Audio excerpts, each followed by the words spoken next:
In 2012, 7 teenagers were scattered across South Korea. One was underground rapping in Daegu basements. Another was getting scouted on the street walking to class. And a 14-year-old had just turned down 7 entertainment companies to bet everything on the smallest one in the room. None of them had money. None of them had connections. The company they joined was so broke it nearly went bankrupt before their debut. So here's the question. What made each of them say yes? What made a top-ranked dance prodigy abandon his crew? What made a kid who wasn't even supposed to audition walk into that room? Every member of BTS stood at a crossroads where the safe choice was obvious and the risky one made no logical sense. They all chose the risk. 7 separate decisions made independently by 7 people who didn't know each other yet, and every single one had to happen exactly the way it did, or the group the world knows today simply wouldn't exist. These are the real stories behind those moments. One member at a time, starting at number 7. Number 7. The audition that almost never happened. Kim Tae-young. There's a version of history where Kim Tae-young never becomes V, never stands on a stage, never sings Stigma or Sweet Night, never becomes one of the most searched faces on the planet. And in that version, the only thing that changed was that he stayed home one afternoon in Daegu. Because Tae-young did not go to the Big Hit Entertainment audition to audition. He went to support his friend. That's it. He was a teenager from Gocheong, a quiet rural farming district tucked into the mountains of Yeongseong Province, the kind of place where people grow rice and raise livestock, and where a career in entertainment isn't something anyone around you talks about seriously. His family were farmers. His father worked the land. Tae-young spent a significant part of his early childhood being raised by his grandparents while his parents worked, and the household wasn't wealthy by any measure. They were a working family in a small agricultural community, far removed from the polished trainee academies of Seoul. But Tae-young had this thing about music. Even as a kid, he told his family he wanted to become a singer, and somewhere along the way, probably in middle school, he picked up the saxophone. Not the kind of instrument most aspiring K-pop idols gravitate toward, but that's the point. Tae-young was never following anybody's template. He learned it, performed with it in school, and carried this quiet, stubborn love for music in a place where nobody around him was doing the same thing professionally. When Big Hit Entertainment held open auditions in Daegu, Tae-young wasn't registered. He hadn't prepared. He hadn't filled out a form or sent in a tape or gone through any of the typical pre-audition rituals that thousands of hopeful trainees across South Korea go through every year. He was there because a friend of his was auditioning, and Tae-young went along for moral support, probably expecting to sit in a hallway, wait, and walk home after. That's what would have happened if no one had noticed him. But someone did. A Big Hit staff member. The specific accounts vary, but the consistent detail across every retelling Tae-young himself has given is that a staff member at the audition saw him, approached him, and suggested he try out. Not recruited him formally, not scouted him off a performance, just saw something in this kid from the countryside who wasn't even supposed to be in the room and told him he should give it a shot. And Tae-young, for whatever reason, instinct, curiosity, the fact that he was already there, said yes. He auditioned, and here's the part that still hits. He was the only person who passed the audition that day. His friend, the one he came to support, didn't make it.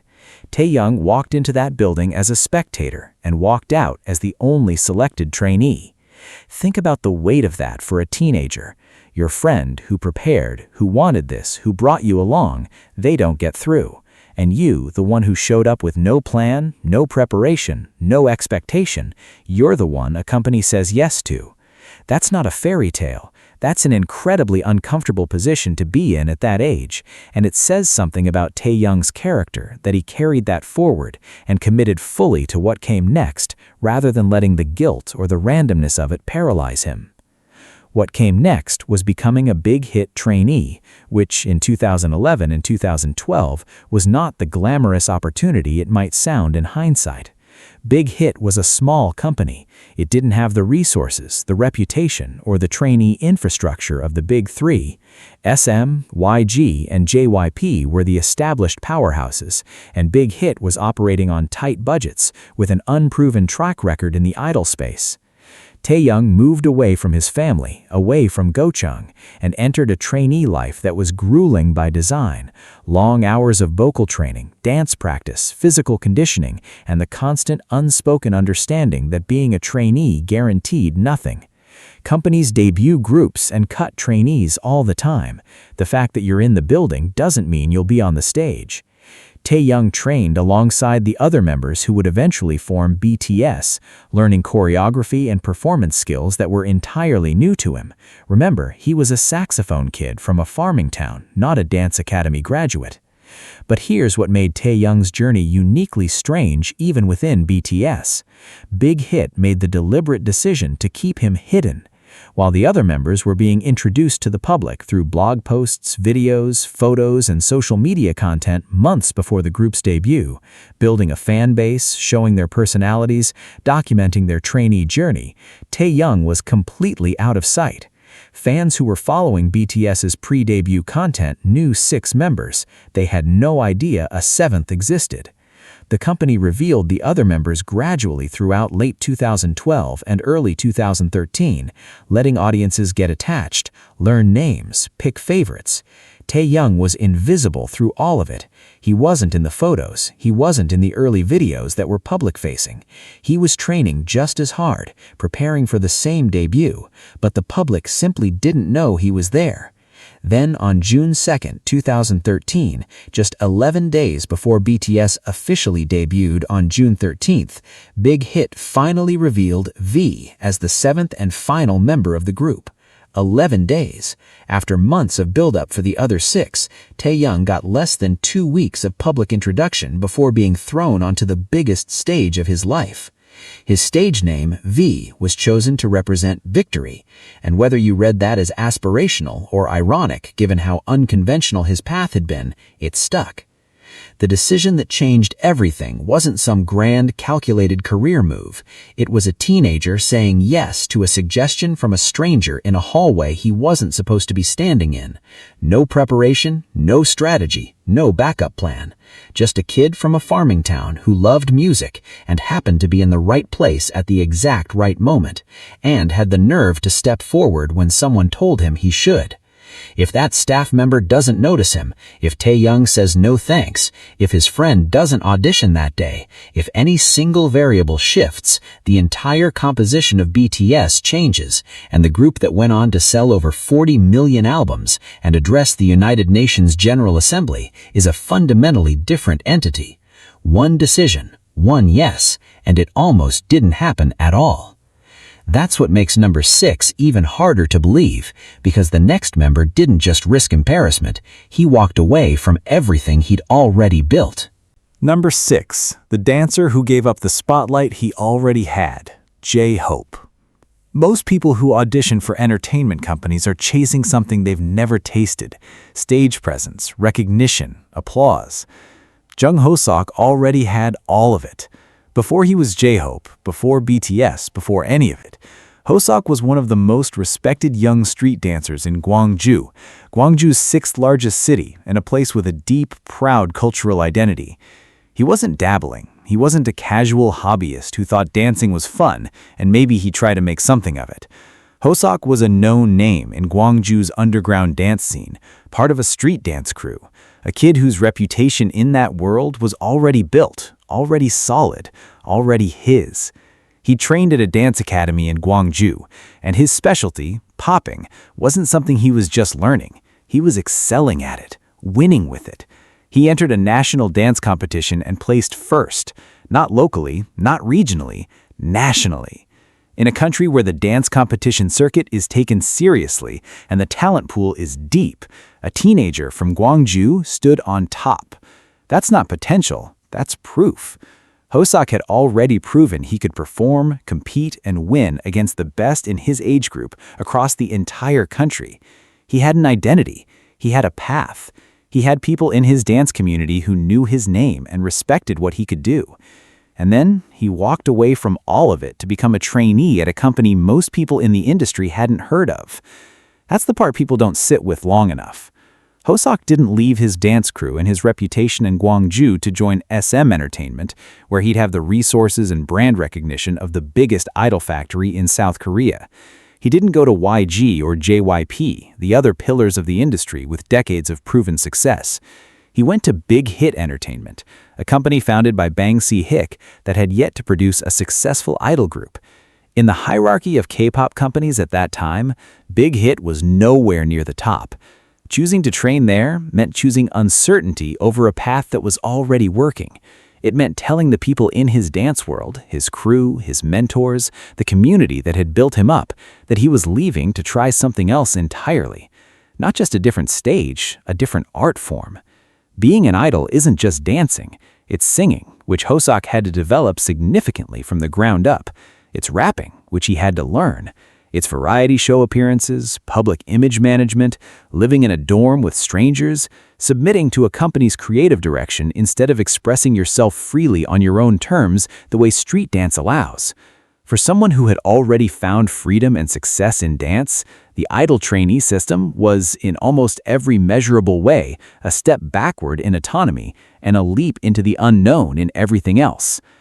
Hoseok moved away from Gwangju, away from his family, away from the community that knew him, and entered Big Hit's trainee program around 2010. And if the decision to join was difficult, what came next was worse, because Hoseok nearly didn't make it into BTS at all. During the training period, the lineup of the group that would eventually debut was not fixed. Members were added and removed, the roster shifted, and at one point, Hoseok was on the edge of being cut. The details of exactly how close he came vary depending on the retelling, but the consistent fact that the members themselves have spoken about is that there was a real period where Hoseok's place in BTS was uncertain, where the possibility of him being removed from the debut lineup was on the table. Imagine that for a second. You've already given up a career you were winning at. You've already left your city, your crew, your support system. You've already committed to the grueling daily schedule of trainee life. Hours of vocal lessons, dance practice, rap training, the physical and emotional toll of being constantly evaluated. And now, after all of that sacrifice, you're being told it still might not be enough, that you might be cut anyway, that you might have given up everything you had for nothing. Kim Namjoon, RM, played a role in Hoseok's staying. The specifics of that conversation have been referenced by both of them over the years, and what's clear is that RM, who was already positioned as the group's leader and the first member Big Hit had recruited for the project, saw something in Hoseok that went beyond any single skill set. Hoseok's energy, his discipline, his ability to lift the mood of everyone around him, these weren't things you could teach or train into someone. They were intrinsic to who he was, and losing them would have changed the chemistry of the group fundamentally. Hoseok stayed. He made the decision, again, to keep going, to not walk back to the life he'd left in Gwangju, to not return to the dance scene where he was already respected and start over from a position of strength. He chose to stay in the uncertain, unglamorous, financially unstable world of a small company trainee and bet that it would lead somewhere. When BTS debuted on June 13, 2013, Hoseok's role was immediately clear. He was the group's main dancer, the performance anchor, the member whose physical precision and energy on stage set the standard for everyone else. But he'd also developed into a rapper, something he had to build entirely during his trainee years. And his work on BTS's mixtapes and later his solo releases like Hope World and Jack in the Box proved that his artistry extended far beyond the dance skills he'd arrived with before Big Hit. Hope World, his first mixtape, debuted on number 63 on the Billboard 200 in 2018, making him the highest-charting Korean solo artist on that chart at the time. He didn't just catch up to the members who had entered the company as rappers or vocalists. He carved out an entirely new creative identity that merged his dance background with musicality that hadn't existed in him before Big Hit. But here's the thing that makes Hoseok's story cut deeper than a simple success narrative. He made the hard decision twice, once when he left Gwangju and everything he'd built there, and again when he was nearly cut and had every logical reason to leave. Two moments where quitting was the rational, self-preserving choice. 2 moments where he chose to keep going anyway. The dance scene in Gwangju would have taken him back. He had a name, he had skills, he had a community. He chose a company that couldn't even guarantee him a debut date. He chose members he was still getting to know over people who already knew his worth. And that second choice, staying when the door was almost closed on him, that's the one that separates Hoseok's story from every other talented kid who walked into an audition and got lucky. Luck got him in the room. The decision to stay in the room when the room was trying to push him out, that was something else entirely. And if you think leaving behind a career takes nerve, wait until you hear what number 5 walked away from. Because he wasn't just leaving a school, he was leaving the number 1 spot. Number 5. The top student who traded certainty for a gamble. Jimin. Jimin wasn't just good at what he did, he was the best in his class, officially. Before Big Hit, before the stage name, before any of it, Jimin was enrolled at Busan High School of Arts, one of the most respected arts-focused high schools in South Korea, and he had entered through the modern dance department with the highest grades in his cohort, number 1. Not in the middle of the pack hoping to improve, not scraping by on potential. First. In a country where academic ranking carries enormous cultural weight, where your position relative to your peers defines how teachers see you, how parents talk about you, and how your future prospects are shaped, Jimin had the single best position a student in his department could hold. He was studying contemporary dance at an elite institution in Busan, South Korea, second largest city, training in a discipline that had a clear trajectory: university, professional contemporary dance, possibly teaching, possibly performing in established companies. The path was visible. The path was prestigious. The path made sense to everyone around him. Then one of his teachers told him he should audition for an entertainment company. That's the hinge. Not a grand revelation, not a lifelong dream that finally crystallized. A teacher saw something in Jimin that went beyond the contemporary dance world and nudged him toward a completely different industry. Jimin auditioned for Big Hit Entertainment and was accepted as a trainee. And right here is where the decision gets heavy, because accepting that trainee spot meant dismantling the life he'd already built in Busan. It meant leaving the school where he was ranked first. It meant leaving contemporary dance, the art form he'd trained in, excelled at, and built his identity around, to enter the K-pop idol system, which required a completely different skill set. Contemporary dance and idol choreography are not the same world. The physicality overlaps, the discipline overlaps, but the style, the purpose, the performance context, all different. Jimin wasn't just switching schools, he was switching art forms. He transferred from Busan High School of Arts to Korean Arts High School in Seoul, a move that put him geographically close to Big Hit's training facilities, but pulled him away from everything familiar: his family, his friends, his city, his ranking, his reputation. And here's the detail that makes Jimin's story uniquely pressurized compared to the other members. He was late. Jimin joined Big Hit as a trainee around 2012, making him one of the last members to enter the group before their debut on June 13, 2013. While other members had been training at the company for 2, 3, even 4 years, learning the system, bonding with each other, developing their skills at a pace that allowed for gradual improvement, Jimin had roughly a year. 1 year to transform from a contemporary dancer into a fully functional idol who could sing, perform complex hip-hop and street-style choreography he'd never formally trained in, develop a stage presence suited to the K-pop format, and do all of this at a level that matched members who had years of head start on him. The pressure of that timeline alone would break most people. Jimin responded to it by becoming one of the hardest-working trainees in the building. The other members have spoken about this repeatedly over the years. Jimin stayed in the practice room longer than anyone. He practiced after scheduled sessions ended. He practiced when others went to sleep. There are accounts from multiple members describing finding Jimin still in the studio late at night, or even sleeping in the practice room because he'd trained until his body simply stopped. This wasn't obsessive in the reckless sense. It was the rational response of someone who understood the math. He had less time, he had more ground to cover. The only variable he could control was effort, so he maximized it to a degree that bordered on self-destruction. The physical toll was real. Jimin has spoken openly about the struggles he faced with his body image and the pressure to maintain a certain appearance during and after the trainee period. The idol industry in South Korea carries intense scrutiny around weight and physical standards, and for someone who is already pushing his body to its limits in practice, the added psychological weight of appearance expectations created a compounding pressure that went far beyond choreography or vocal training.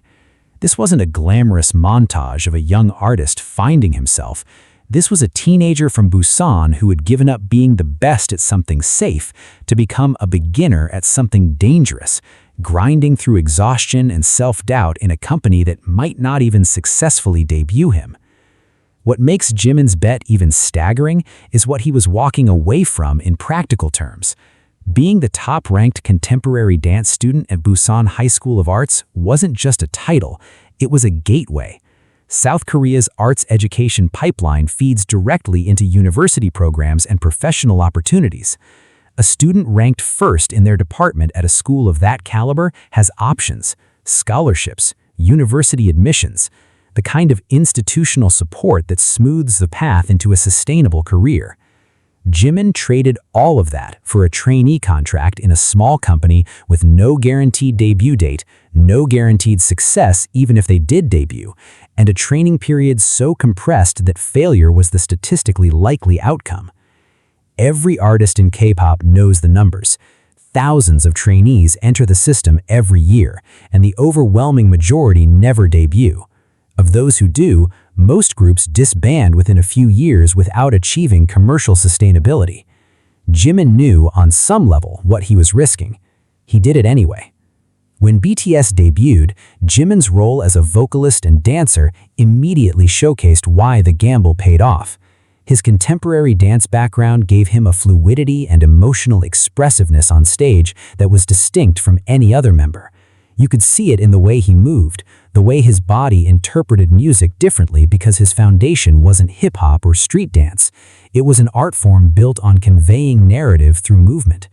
That difference became one of BTS's visual signatures.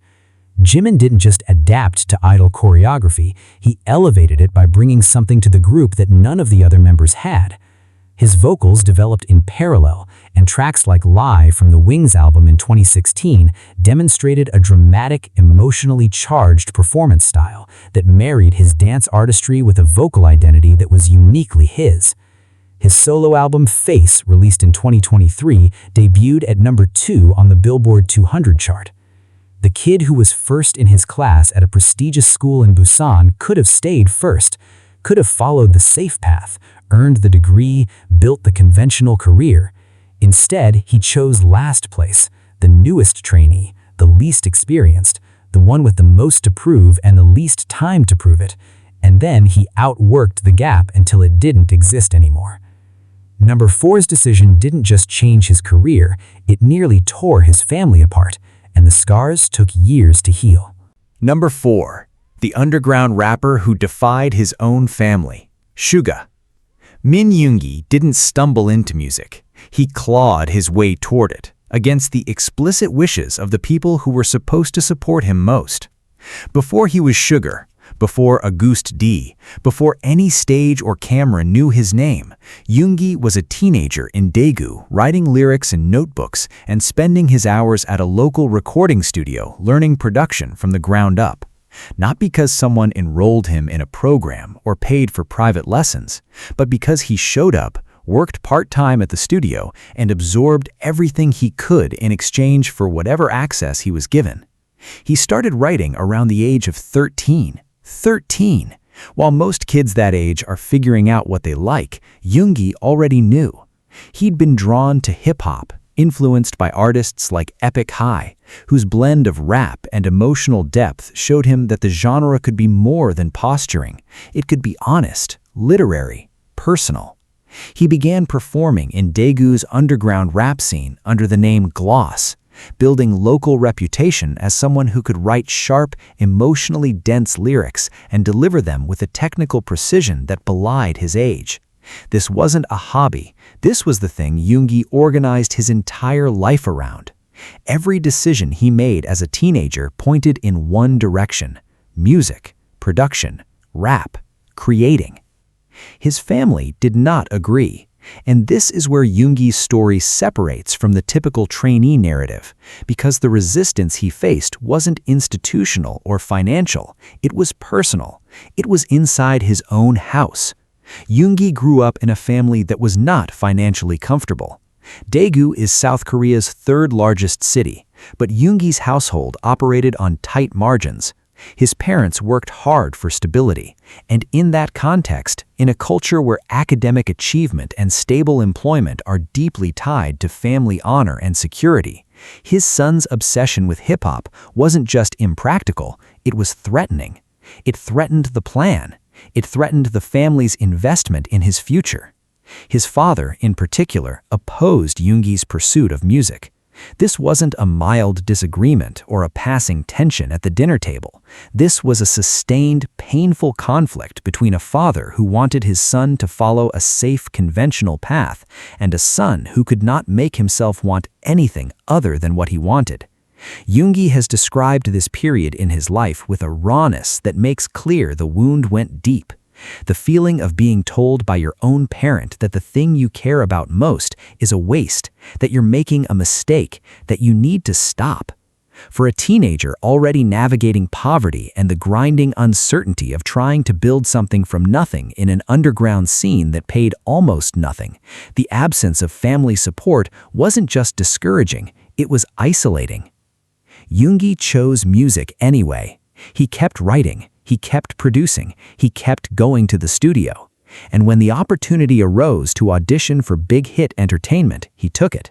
But not for the reason most trainees audition for idol companies. Yoongi wasn't chasing the spotlight. He wasn't dreaming of fan signs and music show stages. He entered Big Hit primarily because of the opportunity to produce and compose music, to work on the creative side, to be in rooms where songs were being built from scratch. The performance aspect, singing, dancing, being an idol in the traditional sense, was secondary to him, maybe even unwanted at first.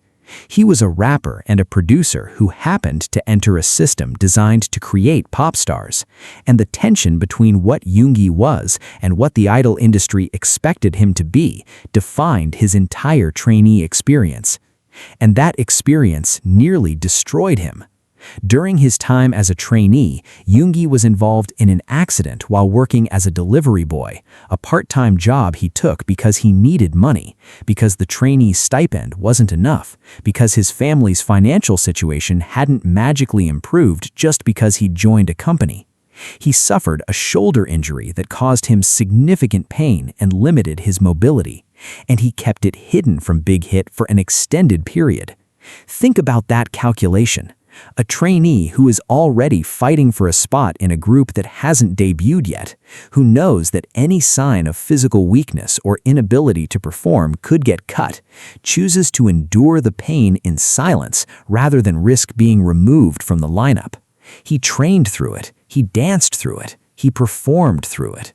The injury would require surgery later in his career, but during the trainee period, Yoongi simply absorbed the pain and kept going because the alternative, telling the company and potentially losing his place, was worse to him than the physical damage he was doing to his own body.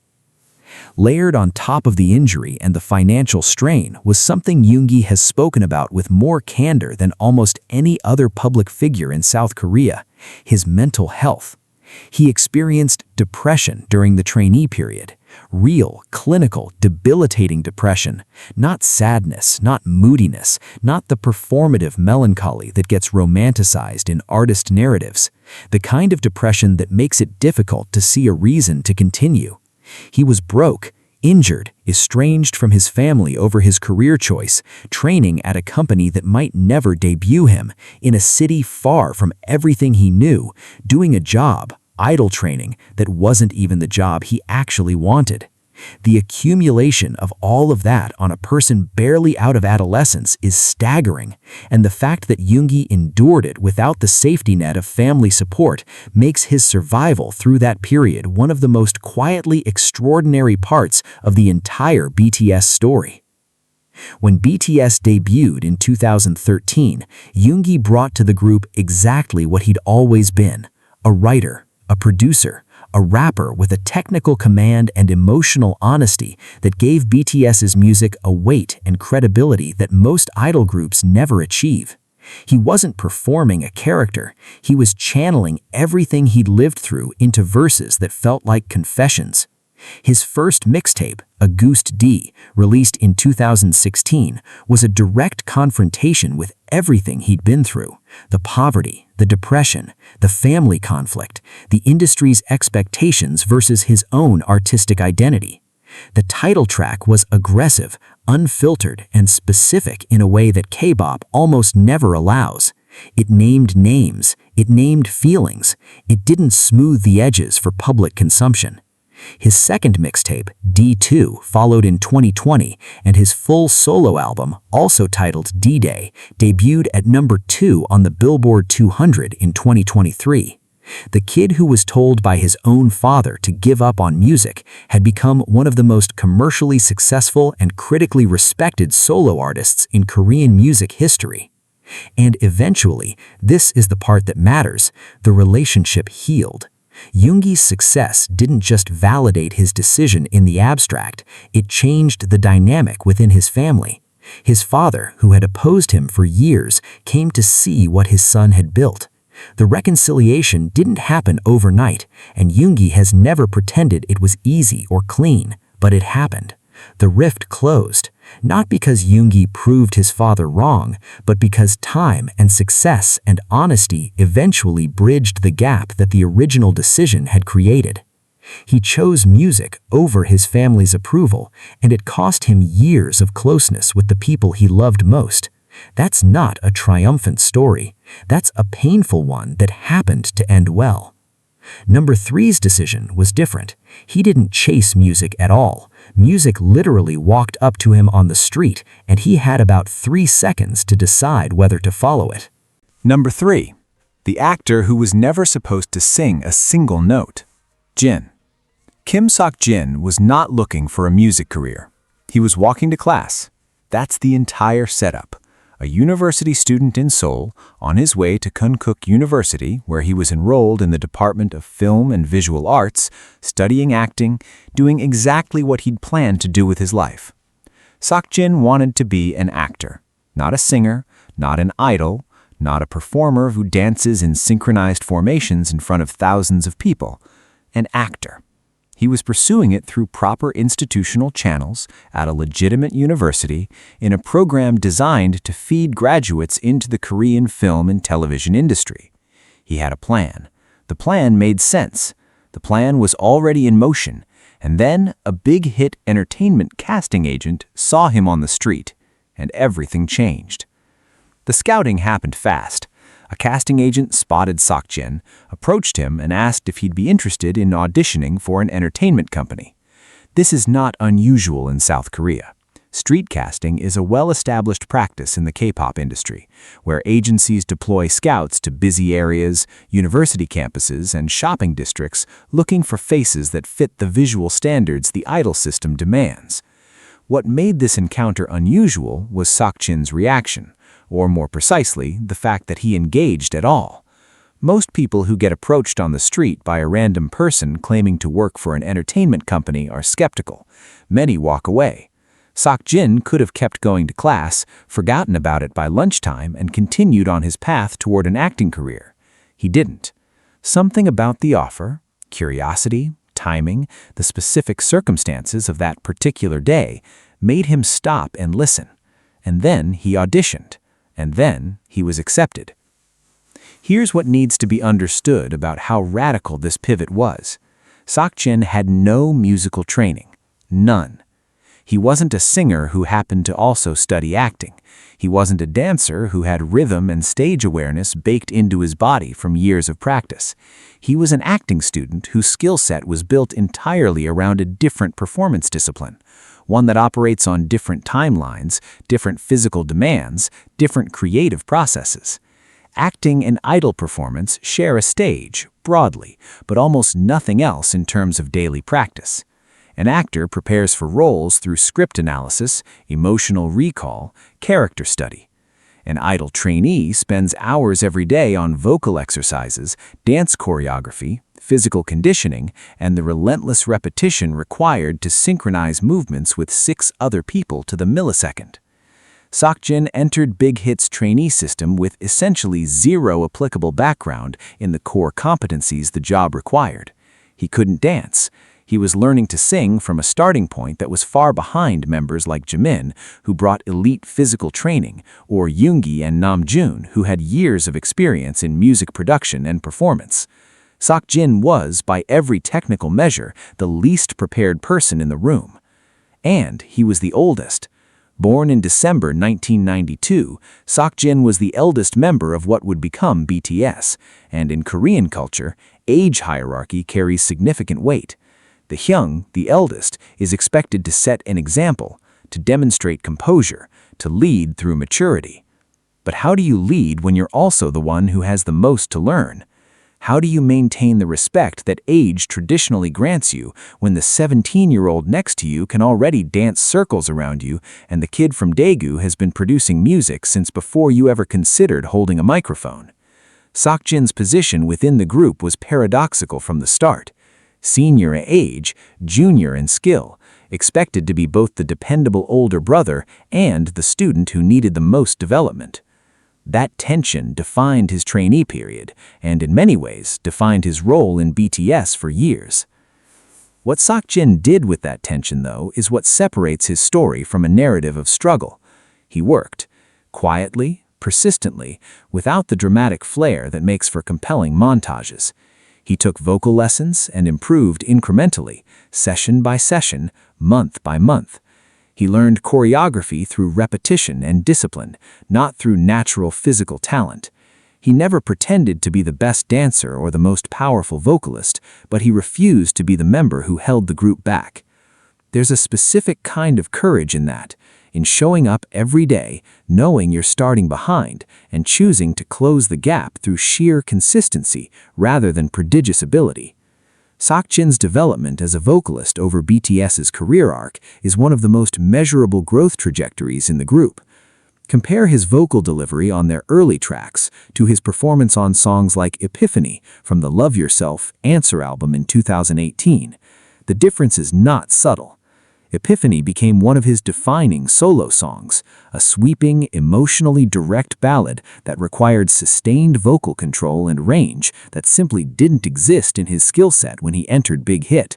He built that, note by note, year by year, in practice rooms and recording studios without the safety net of formal training or childhood preparation to fall back on. What makes Seokjin's decision uniquely weighty, though, is what he gave up. He wasn't leaving behind a dream that hadn't started yet. He was leaving behind a career that was already underway at a reputable university. Jungkook University's film program is not a throwaway credential. Students who graduate from programs like that enter a Korean entertainment industry that, while competitive, offers a more conventional and arguably more dignified career trajectory than the idol system. Actors in Korea can build careers that last decades. They're taken seriously as artists. They age into roles rather than aging out of relevance. The idol industry, by contrast, is notoriously youth-focused, physically punishing, and structured around group dynamics that give individual members limited creative control. Seokjin traded a path that offered long-term stability and artistic respect for one that offered neither guarantee, at a company that hadn't proven it could produce a successful group. He made this trade not because he was desperate, not because he had no options, but because something about that moment on the street, that audition, that acceptance, pulled him toward a future he hadn't planned for over the one he had. He did notably finish his degree.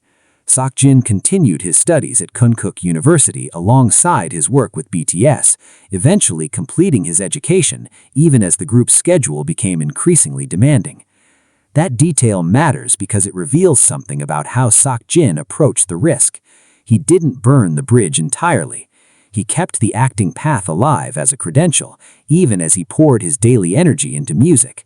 But the commitment was real. The hours in practice rooms were real. The vulnerability of being the oldest member with the least experience was real. And the growth, from a street-scouted acting student who had never trained as a singer to a performer whose voice anchored some of BTS's most emotional moments, was entirely earned. A stranger on a sidewalk saw his face and asked him a question. Seokjin could have said no and kept walking toward a perfectly reasonable life. Instead, he said yes to something he'd never considered and spent the next decade proving that the decision was not a mistake. Number 2 chose his company before the company chose the group, and the reason he stayed when every logical signal told him to leave is the reason BTS sounds the way it sounds. Number 2, the prodigy who chose the smallest room in the building, RM. Kim Namjoon is the reason BTS exists. Not figuratively, not as a motivational talking point, structurally, literally, as a matter of documented fact. He was the first member recruited for the project that would become BTS, and the entire group was built around him. Before any audition was held, before any other trainee entered the building, before the name Bangtan Sonyeondan existed, there was Namjoon, a teenage underground rapper from Ilsan, a planned suburban city northwest of Seoul, who was already making noise in hip-hop circles under the name Runch Ronda. He'd been rapping and writing since middle school, performing in Seoul's underground scene while other kids his age were focused on exam prep and hagwon schedules. But here's the thing about Namjoon that complicates the narrative of a kid who chose music over everything. He wasn't running from academics. He was extraordinary at those, too. His IQ has been reported at 148. He scored in the top 1% on South Korea's national university entrance exams. He taught himself English largely through watching the sitcom Friends. This wasn't a student who fell behind in school and drifted into rap because the conventional system failed him. This was someone who could have thrived in the most demanding academic environment South Korea has to offer and chose not to. He looked at 2 paths, one that virtually guaranteed status, income, and social approval in a country that reveres educational achievement above almost everything else, and picked the one with no guarantees at all. The way Namjoon connected with Big Hit wasn't through a standard audition process. He'd been active enough in the underground rap scene that his work reached Sleepy, a rapper from the duo Untouchable, who passed Namjoon's material to Bang Si-hyuk, the founder of Big Hit Entertainment. Bang listened and made a decision that would define the next decade of Korean popular culture. He would build a group around this kid, not add him to an existing trainee roster, not slot him into a pre-designed concept, build the group around him. That level of belief from a company founder is almost unheard of in the K-pop system, where groups are typically assembled from large trainee pools through years of evaluation and elimination. Namjoon wasn't chosen from a lineup, he was the lineup. Everything that came after, every audition, every trainee recruited, every concept developed, was built on the foundation of Namjoon's talent and the assumption that he would anchor whatever this group became. And that foundation was tested immediately, because the group Namjoon originally joined wasn't BTS as the world knows it. The initial concept was a hip-hop crew, closer in spirit to the underground scene Namjoon came from than to the polished idol format BTS would eventually adopt. Early members were recruited with that hip-hop identity in mind, but over time, as the concept evolved and Big Hit's vision shifted toward a more traditional idol group structure, members left. Not 1 or 2, nearly the entire original lineup turned over. People who trained alongside Namjoon walked away as the project became something different from what they'd signed up for. The group's identity was in flux, the company's direction was uncertain, and Namjoon, the anchor, the first recruit, the person around whom all of this was supposedly being constructed, had to make a choice. Stay in a project that was rapidly becoming unrecognizable from what he'd originally joined, or leave and go back to the underground where he already had credibility, skills, and a reputation that didn't depend on a company's shifting business strategy. He stayed, and this is the decision that changed everything. Not the decision to join Big Hit, but the decision to remain when remaining made no obvious sense. The hip-hop crew concept he'd signed up for was dissolving. The members he'd originally trained with were gone. The company was small, financially precarious, and pivoting toward an idol model that was fundamentally different from the artistic identity Namjoon had built in the underground. Bigger companies existed, companies with resources, with a track record, with the infrastructure to debut a group that would actually be seen and heard. Namjoon had the talent to walk into almost any audition room in the industry and be taken seriously. He didn't need Big Hit. Big Hit needed him.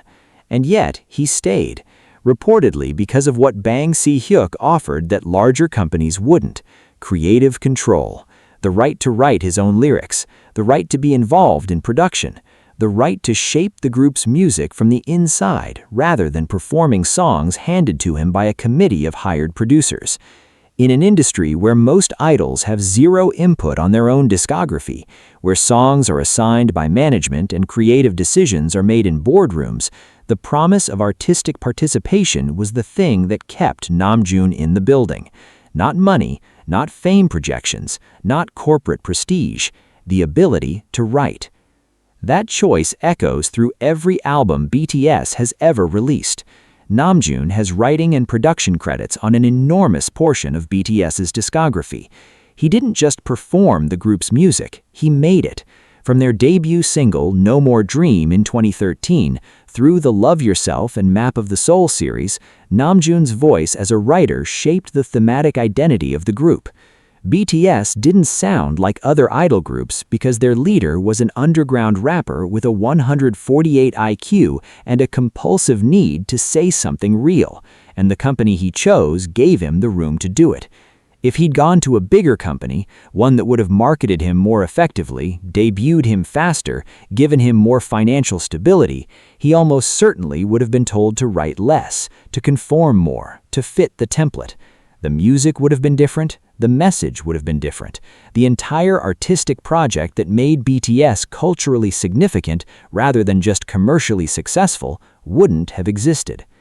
When Namjoon addressed the United Nations General Assembly in September 2018 as part of the launch of UNICEF's Generation Unlimited, he spoke about self-acceptance and the importance of young people finding and using their voices. He did this in English, the language he'd taught himself through a television sitcom, standing in a room full of world leaders as the representative of a group from a company that almost went bankrupt before its first debut. His solo releases, the mixtape Mono in 2018, the album Indigo in 2022, further demonstrated the artistic depth that his choice had protected. These weren't idle solo projects designed to extend a brand. They were personal, literary, deliberately paced works by a musician who had spent his entire career insisting on the right to create with intention. Every member of BTS made a choice that brought them into the room, but Namjoon made the choice that kept the room from being dismantled. He was the constant, the one who was there before anyone else, the one who stayed when everyone else from the original lineup left, the one who turned down easier paths because they came with creative compromise he wasn't willing to accept. Remove any other member from BTS and the group changes. Remove Namjoon and the group never forms at all. And then there's number one. The youngest, the last to decide, and the one whose choice defied every rational calculation a 14-year-old could have made. He picked the worst option on paper, and he did it for a reason nobody expected. Number 1. The kid who chose the worst offer because of one person, Jungkook. In 2011, A 13-year-old from Busan stood on the stage of Superstar K3, one of South Korea's biggest televised talent competitions, and sang. He didn't win. He didn't make it deep into the competition. By every standard the show used to measure success, Jungkook's appearance was forgettable, one of thousands of hopefuls who auditioned, performed, and went home. But something happened after that broadcast that almost never happens to a contestant who gets eliminated early.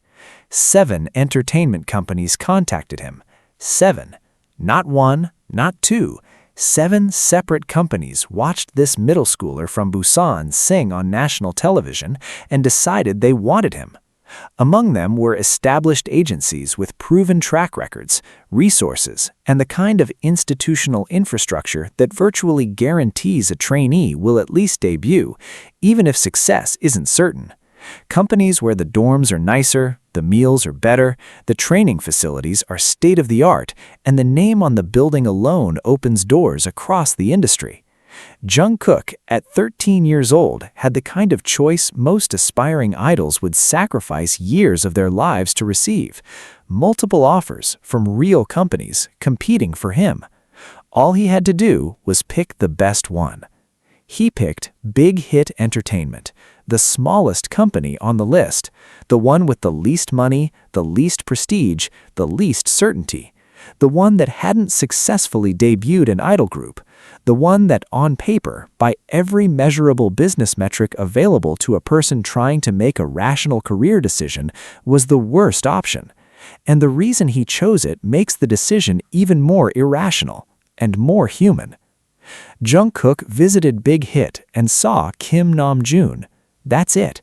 He saw RM rehearsing, watched him perform, and thought he was cool.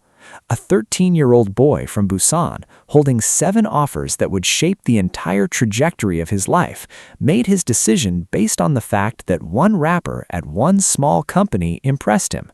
Not the company's business plan, not the training program's curriculum, not the financial package or the debut timeline, or any of the strategic considerations that an industry professional would weigh. A kid saw an older kid and thought, "That's the person I want to work with. That's the room I want to be in." The sheer absurdity of that reasoning producing the outcome it produced is almost impossible to process. Jungkook didn't know what BTS would become. Nobody did. He didn't know that the group he was joining would sell tens of millions of albums, perform at sold-out stadiums on every continent, address the United Nations, or reshape the global perception of Korean pop music. He didn't know that the rapper he thought was cool would become one of the most influential voices in modern music. He didn't know anything except what his gut told him in a room at Big Hit Entertainment when he was barely old enough to be in high school. He bet his future, not on data, not on logic, not on the advice of industry professionals who almost certainly would have steered him toward a bigger agency, on a feeling, on an instinct about a person. Jungkook moved from Busan to Seoul as a young teenager, leaving his family behind to train at Big Hit. He was the youngest person in the building, the youngest member of the group being assembled, and the culture of age hierarchy in Korea meant that everyone around him was his senior, his hyungs, in a system where seniority carries real social weight. He was a child living in a dorm with older teenagers and young adults, training in a physically demanding program far from his parents, in a city he hadn't grown up in, for a company that might go under before it ever debuted a group. The vulnerability of that position is easy to overlook because of what Jungkook became, but in 2011 and 2012, he was just a homesick kid from Busan who'd made a choice that isolated him from everything familiar and placed him in an environment where the only certainty was hard work and the most likely outcome was failure. But Jungkook did something that the other trainees, the other companies, and arguably the industry itself didn't anticipate. He turned out to be extraordinary at virtually everything. Not good, not solid, extraordinary. Vocals, dance, athleticism, stage presence, the ability to learn new skills at a speed that made people around him stop and stare. The members started calling him the Golden Maknae, Maknae meaning the youngest in the group, and golden because there didn't seem to be anything he couldn't do at an elite level if given enough time to practice. This wasn't a label he sought or a brand he manufactured. It was an observation that became a fact. Jungkook could match the dance line in choreography. He could hold his own vocally against members who'd trained for years longer than he had. He could pick up sports, games, creative challenges, seemingly anything involving physical coordination or performance instinct, and excel at them with an ease that bordered on unfair. The raw talent that 7 companies had seen in a brief television audition hadn't been a fluke. It was real, and it was deeper and more versatile than anyone had initially projected. As BTS grew, Jungkook's role as the main vocalist became the sonic foundation of the group. His voice, clean, powerful, emotionally flexible, capable of shifting from delicate falsetto to full-chested belting within a single phrase, carried some of BTS's most iconic tracks. From the raw energy of their early work to the polished emotional complexity of albums like Wings, Love Yourself, and Map of the Soul, Jungkook's vocals were the through line, the instrument the group's producers could rely on to deliver whatever a song required. He wasn't a specialist locked into one style. He was the member who could do everything, and that versatility meant that as BTS's sound evolved, from hip-hop to pop to experimental to orchestral, Jungkook evolved with it without missing a step. His solo career confirmed what the group had already demonstrated. In November 2022, Jungkook performed Dreamers at the opening ceremony of the FIFA World Cup in Qatar, the first Korean solo artist to perform at a World Cup ceremony, singing live in front of an estimated global broadcast audience of over 1 billion people. His single, 7, featuring American rapper Lotto, debuted at #1 on the Billboard Hot 100 in July 2023, making him the first Korean solo artist to achieve that position. His debut solo album, Golden, released in November 2023, debuted at #2 on the Billboard 200 and produced multiple charting singles, including Standing Next to You, which became a global hit. The 13-year-old boy who picked the worst company on a list of 7 because he thought one rapper looked cool had become, by measurable metrics, the biggest Korean solo artist in the world. And that's what makes Jungkook's decision the most significant one on this list, not because it was the smartest, but because it was the most irrational. Every other member on this countdown made a choice that involved some degree of calculation, even if the odds were terrible. Yoongi weighed creative freedom against family approval. Namjoon weighed artistic control against institutional stability.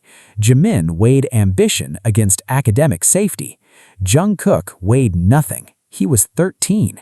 He saw someone he admired and followed that admiration into the smallest room available to him, and that room turned out to contain the biggest thing any of them would ever be part of.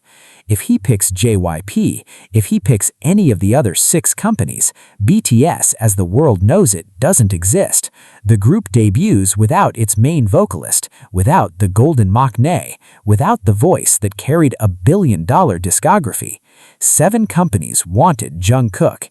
He wanted the one with Kim Namjoon, and that single beautifully irrational preference made by a child from Busan turned out to be the most consequential casting decision in the history of Korean popular music.